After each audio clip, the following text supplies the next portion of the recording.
새벽 5시 30분, 폴란드 국경 하늘이 갑자기 붉게 물들었습니다.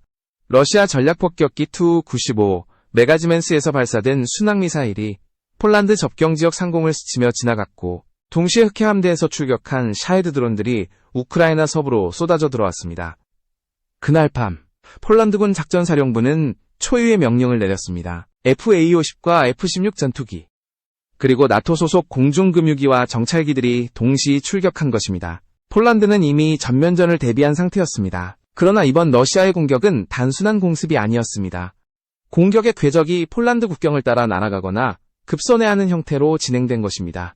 이는 폴란드의 방공망 반응 속도를 시험하려는 명백한 도발이었습니다. 새벽 7시, 우크라이나 루츠크와 리비우 인근 에너지 시설이 폭발하며 거대한 불길이 하늘로 치솟았습니다. 폴란드 접경 지역의 루블린, 포드카르파츠키 주민들은 지진 같은 진동과 굉음을 느꼈습니다. 나토 연합군의 경보음이 울려 퍼졌습니다. 폴란드군 작전사령부는 오퍼레이션 이스턴 오로라라는 이름의 긴급 방어 작전을 개시했습니다. F-16 편대와 함께 한국산 FA-50 전투기가 활주로를 박차고 떠올랐고, 연합군의 공중금유기 KC-767이 이미 대기 중이었습니다.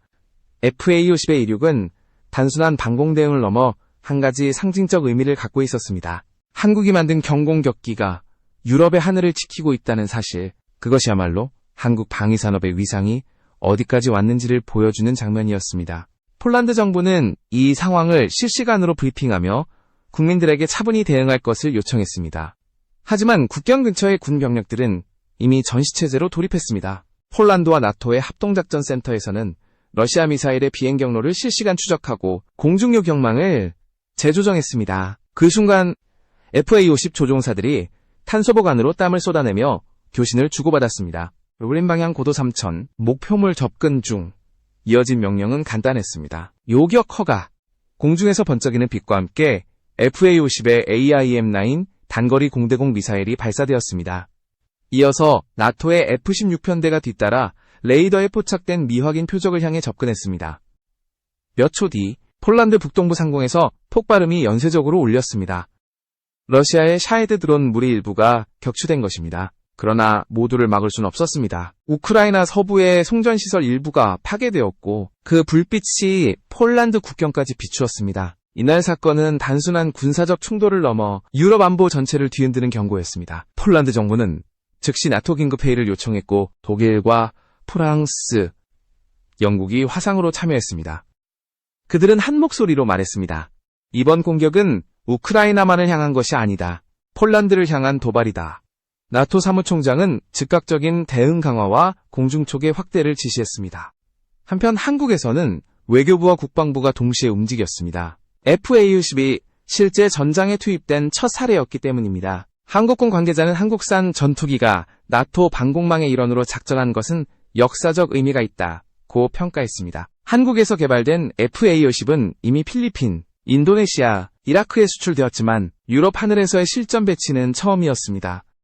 폴란드 공군 조종사들은 FA-50의 안정성과 반응 속도에 찬사를 보냈습니다. 러시아 미사일이 날아드는 긴박한 상황에서도 엔진의 진동이 거의 없었고 고속 선의 시 제어성이 뛰어났다고 말했습니다. FA-50의 핵심은 단순한 경공격기가 아니라 다임무 대응이 가능한 전술 플랫폼이라는 점입니다. 조종사들은 한국 기술의 세밀함이 전쟁의 긴장 속에서도 드러났다고 평가했습니다.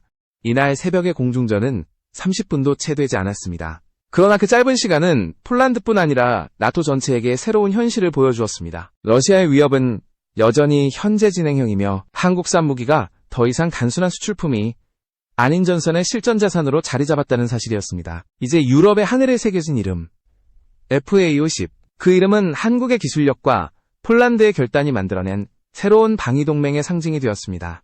러시아의 새벽 기습 이후 유럽 전역은 즉시 비상체제로 돌입했습니다. 독일 베를린, 프랑스 파리, 영국 런던의 국방부 지하 상황실에서 경보등이 동시에 켜졌습니다. 나토는 이번 사건을 유럽 안보 질서에 대한 직접적인 도전으로 규정했습니다. 폴란드가 당한 공격이 곧 유럽 전역에 대한 경고라는 의미였습니다. 특히 독일은 가장 빠르게 움직였습니다. 월스트리트저널 보도에 따르면 독일 연방군은 이미 러시아의 침공 가능성을 가정한 200페이지 규모의 병참 작전 계획을 완성해 놓고 있었다고 합니다. 그 핵심은 80만 명 규모의 나토 병력을 폴란드 최전선으로 신속히 이동시키는 것입니다. 독일 정부는 러시아가 2029년 이전에 나토를 공격할 가능성이 있다고 판단했으며 이에 따라 병력, 무기, 보급망을 전면 재편했습니다. 독일 국방부는 GDP의 5%에 달하는 국방비를 투입해 군 현대화를 추진 중입니다. 레오파르트 EA8 전차 1000대, GTK 복소 장갑차 E 500대 생산 계획이 이미 승인되었고 18세 이상 남성에 대한 신체 검사와 선택적 징병제를 내년부터 도입합니다. 병력 부족 시 2027년부터 강제 징집으로 전환하는 방안까지 검토되고 있습니다. 이 같은 흐름은 프랑스로 번졌습니다. 프랑스 역시 2030년까지 상비군을 20만 명으로 확대하고 GDP 대비 국방비를 5% 수준으로 끌어올리겠다고 발표했습니다. 유럽 각국이 앞다투 전시체제를 준비하는 이유는 명확했습니다. 러시아의 위협이 현실이 되었기 때문입니다. 그러나 그들 사이에서 단연 주목받는 국가는 따로 있었습니다. 바로 폴란드였습니다. 폴란드는 러시아의 침공 직후부터 한 나라를 선택했습니다. 바로 대한민국이었습니다. 폴란드 정부는 한국과의 협력을 통해 전력 증강을 가장 빠른 속도로 완성한 유럽 국가로 꼽힙니다. 폴란드는 K2 전차, K9 자주포, 천무 다연장 로켓 등 한국의 첨단 무기 체계를 대규모로 도입했습니다. 단순 구매에 그치지 않고 현지 생산과 기술 이전을 포함한 완전한 동맹형 방산 협력 모델을 구축했습니다. 폴란드 국방부 장관은 당시 이렇게 말했습니다. 우리는 이제 더 이상 미국과 독일의 느린 절차를 기다리지 않는다. 한국과 함께 직접 만든다. 이 한마디는 유럽 전체를 충격에 빠뜨렸습니다. 전통적인 무기 강국들이 공급망 지연으로 발을 동동 구르는 동안 한국은 폴란드와 함께 유럽의 방산 패러다임을 완전히 바꾸고 있었습니다. 폴란드는 한국의 하나 시스템, 풍산과 협력해 155mm 포탄 생산량을 연간 30배 늘려 90만 발 체제에 돌입했습니다. 이는 사실상 전시 생산 수준이었습니다. 폴란드의 결단은 단순한 구매가 아니라 시간과 속도를 무기로 한 전략적 투자였습니다. 러시아의 전쟁이 길어지며 유럽은 심각한 탄약 부족에 시달렸습니다. 각국이 비축분을 우크라이나로 보낸 후 재생산 능력이 따라가지 못했기 때문입니다. 하지만 폴란드는 달랐습니다. 그들은 부족한 탄약을 직접 만들기로 결단했습니다. 그리고 그 길의 시작점에는 한국이 있었습니다. 나토 관계자는 폴란드의 행보를 이렇게 평가했습니다. 폴란드는 더 이상 단순한 동맹국이 아니다. 이제는 전선을 유지하는 실질적 산업 허브다. 한국산 무기가 그 중심에 자리 잡고 있었기 때문입니다. 이제 유럽의 전쟁 구조는 완전히 달라지고 있었습니다. 과거처럼 미국의 무기만을 기다리는 시대는 끝났습니다. 한국형 무기 체계가 유럽 방산 생태계에 스며들며 신신 무기동맹의 시대가 열리고 있었습니다. 그리고 그 중심에서 폴란드는 나토의 동부 방어선을 실질적으로 떠받치는 핵심 국가로 변모하고 있었습니다. 러시아의 도발이 점점 거세질수록 한국과 폴란드의 협력은 더욱 단단해졌습니다. 전쟁은 단순한 군사 충돌이 아니라 기술력과 속도의 싸움으로 변해가고 있었습니다. 폴란드는 러시아의 미사일 공습 이후 단순한 방어국이 아니라 유럽 전체의 군사 허브로 떠올랐습니다. 전쟁의 한복판에서 가장 먼저 움직인 나라는 독일도 프랑스도 아니었습니다. 바로 한국과 손을 맞잡은 폴란드였습니다. 폴란드 정부는 시간이 곧 무기라는 명확한 철학을 내세워 전력 증강 속도를 전례 없이 끌어올렸습니다. 그 중심에는 한국의 기술과 시스템이 있었습니다. 폴란드가 한국을 선택한 이유는 단 하나, 실전에서 증명된 신뢰였습니다. 한국은 이미 자국의 분단 상황 속에서 세계 최고 수준의 방공망과 지상전력 체계를 완성한 나라였습니다. 그리고 그 기술력은 단지 수출용이 아닌 전투 현장에서 검증된 체계였습니다. 폴란드 국방부는 한국은 유럽의 속도에 놀라움을 안겨줬다고 말했습니다. 계약부터 실전 배치까지 걸린 시간은 불과 2년. 유럽에서는 거의 불가능한 기록이었습니다. 천무, 다연장 로켓, K9 자주포, K2 전차는 폴란드군의 새로운 상징이 되었습니다. 폴란드군 병사들은 K 시리즈 3총사라고 부르며 자부심을 드러냈습니다. 한국에서 넘어온 이 장비들은 전시 운용률 95% 이상을 유지하며 나토 기준을 능가하는 정비 효율성을 보였습니다. 폴란드 기갑여단은 국경수비대와 함께 이 장비들을 전면에 배치했고 러시아의 움직임을 실시간 감시하며 방어태세를 유지하고 있습니다. 가장 중요한 것은 폴란드가 단순히 구매자가 아니라 생산자로 변모하고 있다는 점이었습니다. 폴란드는 하나 시스템과 함께 천무 로켓의 현지 생산 공장을 설립했습니다. 계약 체결 후 불과 24개월 만에 첫 생산 라인이 가동되었고 연간 수천 발의 탄약을 자국에서 직접 비축할 수 있는 체제를 구축했습니다. 이는 유럽 내 그 어떤 나라도 해내지 못한 일입니다. 폴란드의 탄약 증산 계획은 그 규모부터 압도적이었습니다. 기존 연간 3만 발 수준에서 90만 발로 30배 가까운 증가입니다. 이는 전시작전 속도로 환산하면 나토 전체의 탄약 생산량의 20%에 달하는 수준이었습니다. 전문가들은 이를 폴란드가 사실상 유럽판 전시 생산 체제로 진입했다고 평가했습니다. 이 과정에서 한국의 역할은 단순한 공급자를 넘어 전략적 동반자로 확장되었습니다. 폴란드는 한국의 기술자와 엔지니어를 자국 군수산업 체계에 직접 참여시켰고 생산 품질 관리 및 시험 기준을 공동으로 설계했습니다. 단순 면허 조립이 아닌 완전한 기술 내재화 단계에 들어선 것입니다. 폴란드 산업부는 한국의 군수 체계를 우리의 산업 생태계로 옮긴다는 목표를 세우고 법적, 행정적 절차를 완료했습니다. 이로써 폴란드는 전시에도 끊기지 않는 재장전 능력을 확보했습니다. 탄약, 무품, 로켓 모듈을 모두 자국 내에서 조달할 수 있게 되면서 전쟁의 지속 가능성이 완전히 달라졌습니다. 한국은 이러한 폴란드의 요구에 맞춰 MRS 탄약 일괄 패키지를 제공했습니다. 퍼탄 생산 라인과 포장, 보급, 정비 시스템까지 모두 통합한 형태였습니다.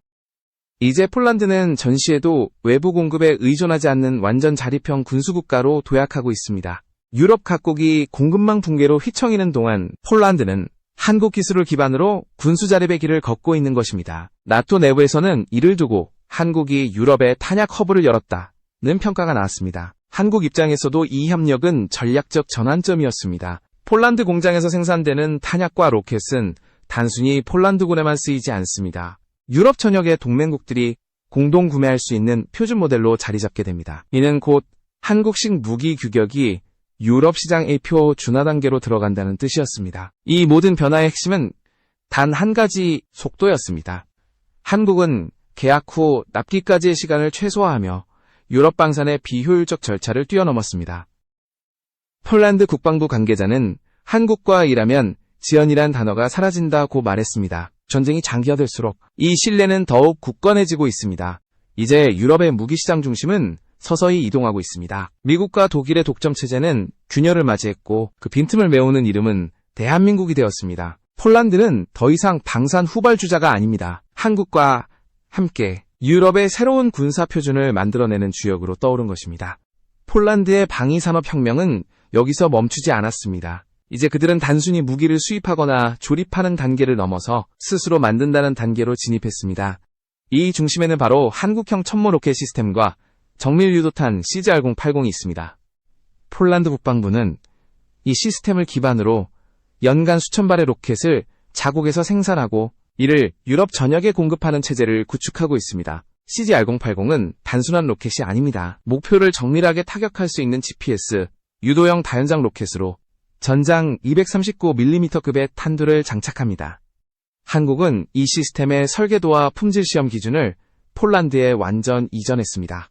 이로써 폴란드는 서방 공급망의 느린 승인 절차와 제한된 수출 규정에서 벗어나 독자적 생산 능력을 확보하게 되었습니다. 이는 유럽에서 보기 드문 기술 자주권의 확보를 의미했습니다. 폴란드 국방부는 이 프로젝트를 단순히 무기 생산이 아니라 국가 생존 전략이라고 표현했습니다. 러시아의 위협이 계속되는 한 외부의 도움만으로는 방어가 불가능하기 때문입니다. 그들은 스스로를 전시 재장전이 가능한 유럽의 유일한 국가라고 부르고 있습니다. 폴란드군 관계자는 탄약이 곧 생명이며 이를 통제하는 자가 전쟁의 주도권을 쥔다고 말했습니다.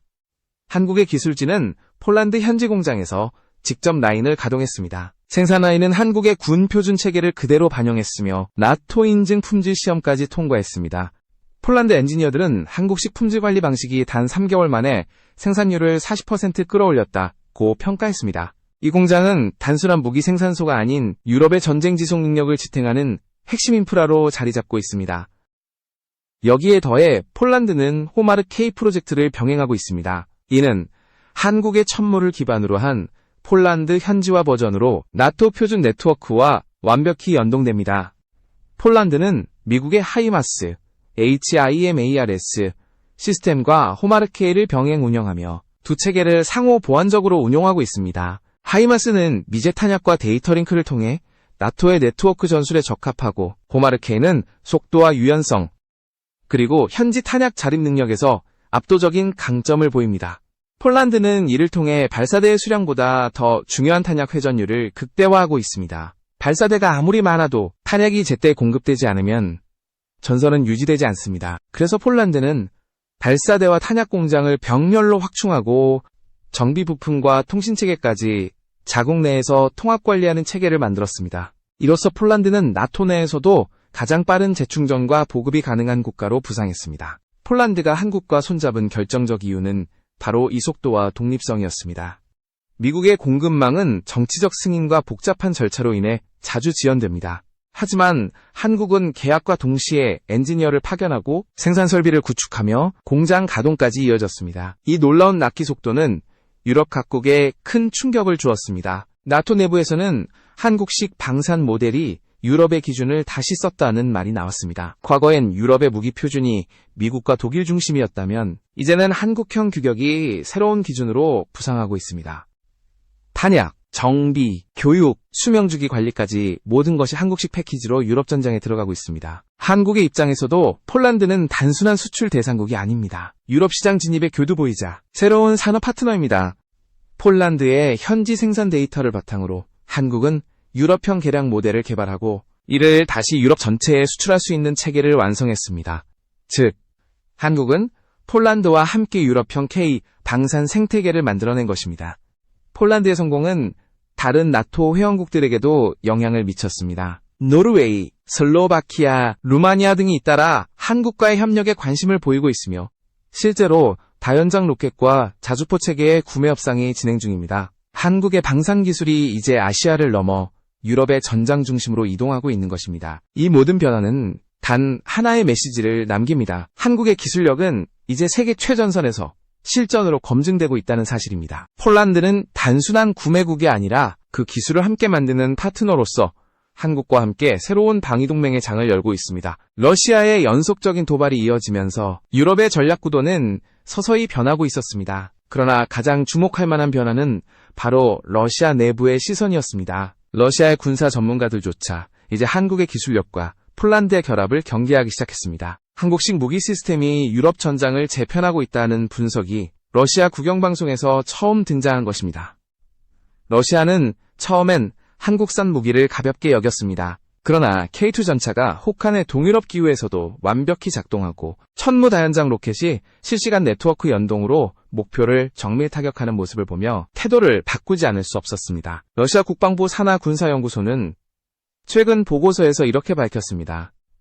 한국의 방산 기술은 단순히 미국의 하청체계가 아니다. 자체 설계, 자체 생산, 자체 전장 데이터 분석 체계를 갖춘 독립적 시스템이다.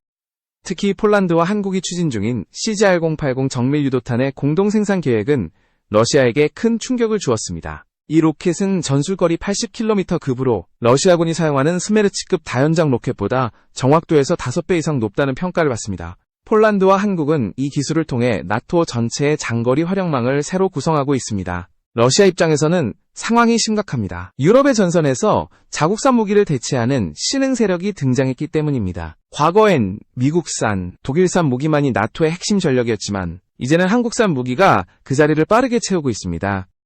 특히 폴란드의 천무와 호마르케이 체계는 이미 러시아 서부 군간구의 작전 시뮬레이션에 반영되었다는 보도까지 나왔습니다. 러시아는 더 이상 한국을 단순한 아시아 수출국으로 볼 수 없게 된 것입니다.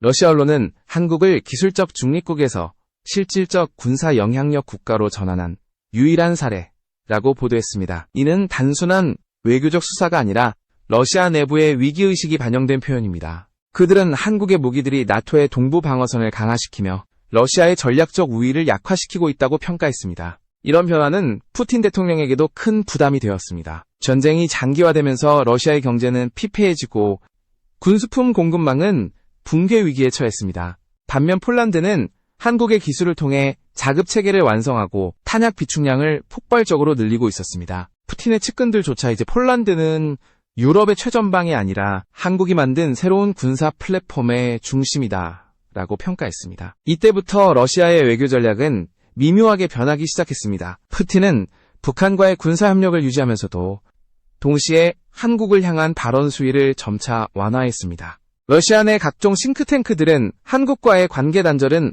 러시아 스스로의 산업적 고립을 의미한다고 경고했습니다. 러시아의 핵심 문제는 더 이상 무기가 아니라 기술과 산업이었습니다. 한국은 이미 반도체, 선박, 에너지, 방위산업 등 모든 분야에서 세계적인 경쟁력을 확보하고 있습니다. 특히 LNG 운반선, 극지항해용 쇄빙선 등은 러시아가 절실히 필요로 하는 기술이었습니다.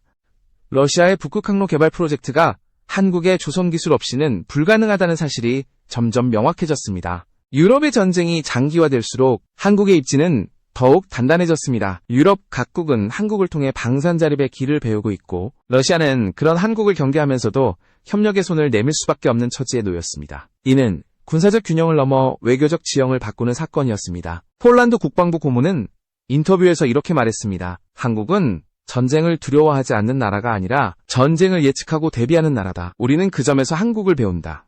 그 말은 단순한 칭찬이 아니었습니다. 러시아의 위협 앞에서 한국의 전략적 사고와 기술력은 이미 유럽의 생존 공식이 되어가고 있었습니다. 이제 러시아의 선택지는 점점 좁아지고 있습니다. 북한에 대한 의존은 점점 커지고 있지만 그 대가는 불만과 갈등으로 돌아오고 있습니다. 반면 한국과의 협력은 러시아에게 새로운 산업적 활로가 될 수 있습니다. 푸틴은 이 사실을 누구보다 잘 알고 있었습니다. 그리고 곧 그는 한국을 향해 뜻밖의 메시지를 던지게 됩니다. 푸틴 대통령의 갑작스러운 메시지는 러시아 전역을 놀라게 했습니다.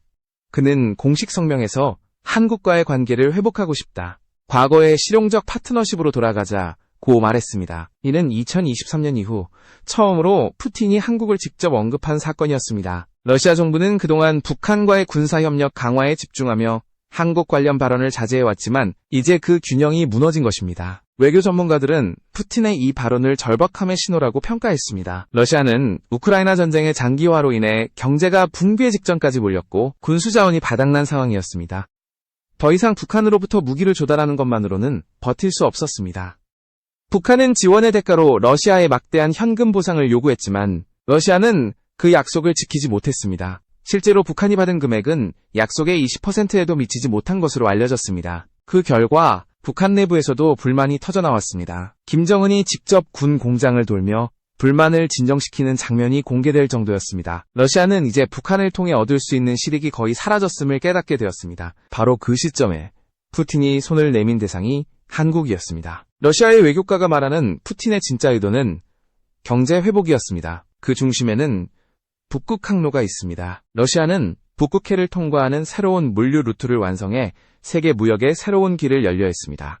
부산에서 네덜란드 로테르담까지 기존의 수에즈 운하를 이용하면 약 2만 km이지만 북극항로를 이용하면 1만 2천 km로 단축됩니다. 항해 시간은 이 주 이상 줄고 연료비도 획기적으로 감소합니다. 러시아에게는 이 항로가 곧 국가의 미래였습니다. 하지만 문제는 기술이었습니다. 러시아는 북극의 극한 환경에서 항해할 수 있는 쇄빙선과 LNG 운반선을 만들 기술이 부족했습니다. 그 기술을 보유한 국가는 전 세계에서도 단 3나라뿐이었습니다. 그리고 그중 가장 신뢰할 만한 나라가 바로 대한민국이었습니다. 한국의 삼성중공업과 대우조선해양은 이미 러시아의 북극 프로젝트에 참여한 경험이 있습니다. 그러나 우크라이나 전쟁 이후 서방 제재로 인해 이 프로젝트들은 중단되었습니다. 그 사이 미국은 그린란드 인근 자원 개발에 착수하며 북극 경쟁에 뛰어들었고 중국 역시 북극의 일대일로를 내세우며 러시아의 영역을 침범하기 시작했습니다. 그는 한국을 향해 다시 손을 내밀었습니다. 이유는 단순했습니다. 한국만이 러시아의 북극 항로를 되살릴 수 있는 유일한 열쇠를 쥐고 있었기 때문입니다. 한국의 LNG 운반선 기술, 극저온 탱크 설계, 쇄빙선 건조 경험은 러시아가 절실히 필요로 하는 자산이었습니다. 더욱이 한국은 군사적으로도 중립적 위치를 유지하고 있었습니다. 미국, 일본, 중국 사이에서 실용 외교를 펼치며 어느 한쪽에도 완전히 치우치지 않았습니다. 러시아 입장에서는 협력의 명분을 만들기에 가장 이상적인 국가였습니다. 러시아 관영통신사 타스는 한국은 북극 항로에 진출해도 패권을 노리지 않는다. 상업적 협력에 초점을 맞춘 국가다라고 보도했습니다. 푸틴의 발언 이후 러시아 외교부는 실제로 한국 측과의 경제협력 회복 방안을 논의하기 시작했습니다. 블라디보스토크, 무르만스크, 야말 등 극동항만 개발 프로젝트에 한국 기업의 복귀를 모색하고 있는 것입니다. 러시아 극동개발부 장관은 한국은 북극 허브의 최적 파트너라며 한국을 향해 공개적으로 메시지를 냈습니다. 이 모든 흐름은 결국 하나의 현실을 보여줍니다. 러시아는 더 이상 북한에 의존할 수 없고 한국 없이는 미래 산업을 회복할 수 없다는 사실입니다. 한국의 기술과 외교력은 이미 유럽과 아시아를 넘어서 북극의 미래까지 바꾸고 있는 것입니다. 푸틴의 한국 회복 선언은 단순한 외교적 수사가 아닙니다. 그것은 러시아가 이제 대한민국을 경제와 전략의 핵심 파트너로 인정했다는 의미입니다. 전쟁의 시대 속에서 한국은 총과 포탄을 넘어서 산업과 외교의 중심으로 떠올랐습니다. 결국 한국은 유럽의 전장에서도 북극의 빙의 위에서도 새로운 역사를 쓰고 있습니다. 폴란드의 하늘을 지킨 FA50에서 시작된 그 이름, 이제는 러시아의 북극 항로까지 이어지고 있습니다. 세계는 지금 한국이라는 이름이 가진 속도와 신뢰의 의미를 다시 새기고 있습니다.